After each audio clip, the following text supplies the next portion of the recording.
Ang mga juice ngayon, hindi na lang daw simpleng pamatid-uhaw.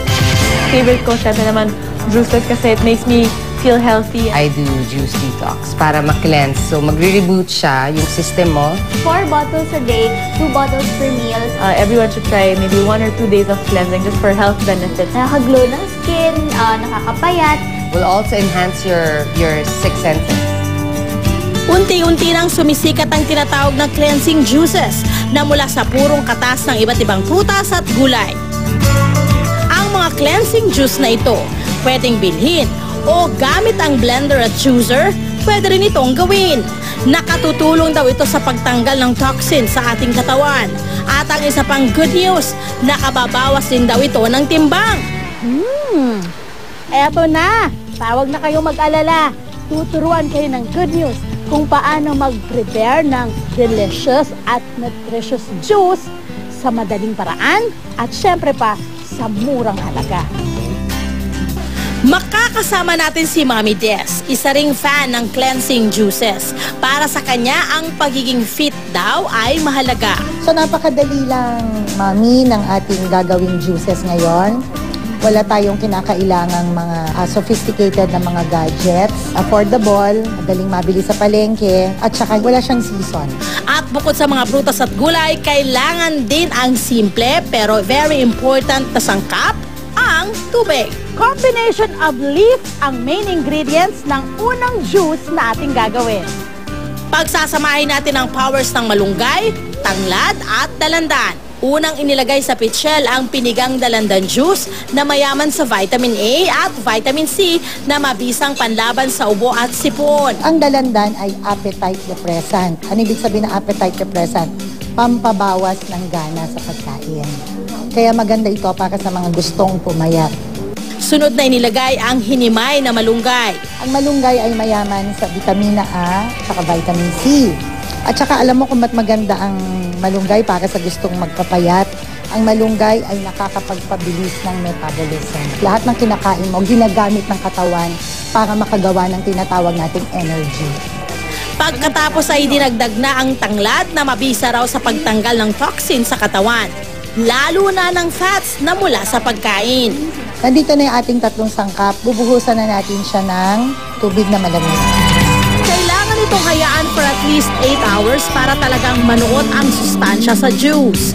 Ang panglasa ko dito, kahit na meron siyang malunggay, hindi siya mapait. So, kahit inumin mo siya ng diretso, okay lang. Kasi para ka lang umiinom ng guava. With a little spice naman ang next juice na ating ibibida. Ihanda na ang ginger at papaya. Unang inilagay ang hiniwang papaya na mayaman sa vitamins A and C. Alam nyo bang pang-iwas cancer din ang prutas na ito? Pagdating sa weight loss, may nagagawa ang papaya. Kasi ang papaya ay may papain.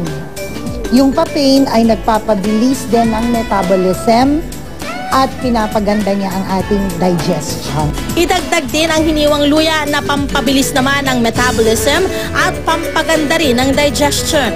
Mataas ang satiety value ng luya. Ibig sabihin nun, pag ininom mo to before breakfast, hindi ka masyadong maraming kakainin. Ang feeling mo busog ka. Lagyan ito ng tubig. Mas mainam daw kung malamig na tubig ang gagamitin dahil pinapatay raw ng mainit na tubig ang nutrients ng mga sangkap. After 8 hours, ready na ang papaya luya juice. Yung lasa niya, parang umiinom ka ng salabat, pero may lasa ng papaya. And at the same time, parang kahit na hindi ka talaga nagpapaganda ng boses, nakakapagpapayat pa to. Kung gusto niyo naman ng extra refreshing, perfect na perfect ang ihahanda namin ito. Pinagbibidahan naman ito ng pipino with a twist of dalandan and pandan. So, una natin ilalagay sa pitchel natin ay ang hiniwang pipino. Mami, alam mo ba na ang pipino ay punong-puno ng sustansya? Meron itong minerals na kagaya ng potassium, no, na nakakapagbalanse ng tubig ng katawan natin. Meron din tong vitamin C, meron din tong vitamin A. At higit sa lahat, mataas ito ang fiber content nito at saka water. Ilagay na rin ang pandan na tulad ng tanglad ay nakapagpapabilis din ng metabolism. At para full force ang pagpapapayat, idagdag na ang dalandan at ang tubig. Ganun lang kasimple at after 8 hours, ready na itong pipino pandan dalandan juice. Dito naman, mas nananaig yung lasa ng pipino. So, para ka lang talagang umiinom ng pipino juice. Ayun, masarap siya. Sino bang mag-aakala na mula sa mga simpleng sangkap, makagagawa na ng mga powerful at nutritious na inumin na talagang napakadaling gawin? All natural ang mga ito pero syempre, mainam pa rin na kumonsulta tayo sa mga eksperto para malaman kung ano ang babagay para sa needs ng inyong katawan. Hindi naman talaga mahirap mag-maintain ng isang healthy lifestyle. Kailangan lang po mag-explore tayo sa ating paligid, lalo na sa ating mga kusina kung saan pwede tayong makakita ng mga amazing na prutas at gulay. Tandaan, mas magiging good news kung lagi nating aalagaan ang ating health, pati na rin ang ating wealth.